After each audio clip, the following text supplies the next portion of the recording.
time now for Perspective, and my guest today on set is American author Alice Austen. Alice is a playwright, screenwriter and film producer, and she won the John Cassavetes Award for her debut film Give Me Liberty in 2019 and is a past resident at London's Royal Court Theatre.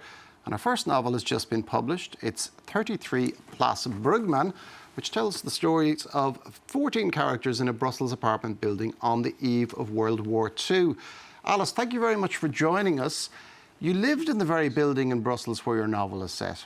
I did indeed, yes. What inspired you to explore more and write this novel? So at the time I lived there, there were two elderly residents who had lived there before and in one case during the occupation. And they told me stories of what had gone on in the building. As well, I had an older colleague who had been, as a young man, a fearless fighter with the resistance. He had gone to the UK, joined the OS, was in with Graham Greene. He had a whole set of first edition Graham Greene novels with these elliptical quotes, like "Remember the Drop." And he was one of the architects of the European Union. And all of their stories inspired me. I knew I would write this someday. And did you draw a lot on their particular stories, or did you use other research as well? I used other research as well. I drew a bit on the stories and what I knew of the building. To me, the building told this story of a community that told the story of a country and a continent in one of the most difficult times in history. Now, there have been similar multi-narrative novels set in apartment buildings before, like Georges Perec's Life a User's Manual, the Egyptian writer Ala al-Aswani's The Yacubian Building. Yours takes place at a very particular time, though. It does. It opens on the eve of the occupation in 1939. And while I always knew I would write it, because it stayed with me the way stories I ultimately write do, it felt very urgent recently as I began to see how polarized the world had become, and how people stopped communicating with one another, and people have such strong opinions, they won't listen to contradictory opinions, and yet so often we live in communities where our neighbors hold those contradictory opinions. So what if you depend on your neighbors for security or for food even?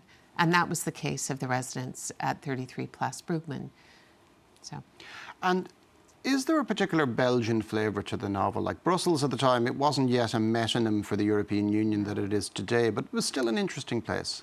Yes, I think it captures, Belgium has had a lot of occupiers, from the Romans to the Spanish, the French, the Germans again. And so I think that sense of inherent resistance is captured in the novel. And I think also the novel is about why art matters. That's a very important line in the book. And I think that's something that's fundamental to the Belgian identity, is this idea of art and architecture. Now, writing any sort of book invariably involves toil and self-doubt as much as moments of inspiration. Did you enjoy writing 33 Place Brugmann? I enjoyed it enormously because I began writing it with an omniscient narrative voice, and I realized that was not the right approach. So I wrote it in the singular voices of each of the residents, and I got to know my characters. I really got into their shoes and saw the world through their eyes, and it was a wonderful process, actually. I empathized with my characters. I didn't judge them. And very often what they did surprised me, and that was tremendously fun. I thought a character would be going one direction and they would start going another direction, and I was sort of along for the ride almost. It was fascinating as a process. Did you find the darkness of the historical period a little bit overwhelming at times? Yes, particularly when I began to research. I remember one of the ladies had said to me, we were all starving. And when I began to do my research, I found that the average Belgian lost 6 kilos in the first year of the occupation alone. And of course, food was used manipulatively. There was a black market, there were bribes. But I think it is set in a dark time, but it's about these people, and they're doing their best to live and live fully, even against a regime that would take their lives. And to me, that was a very profound notion of resistance. Now, the novel is coming out, as well as in English, it's coming out almost simultaneously in both French and Dutch, which means it will be available to everyone in Belgium. How are you hoping for the reception to be there? Well, it's very interesting. I was interviewed by a Flemish novelist and journalist a couple of weeks ago, and we had a very long interview, and I thought, oh, I wonder if he likes the book. Does he like the book? And at the end, he said, I loved the book. Nothing seemed wrong. It all seemed very plausible. So I think the reception so far has been superb, and I'm delighted because I think it casts a beautiful light on a story that's not often told, you know, that of the Belgian resistance and the people who risked and in many cases lost their lives to save others. And it's just come out.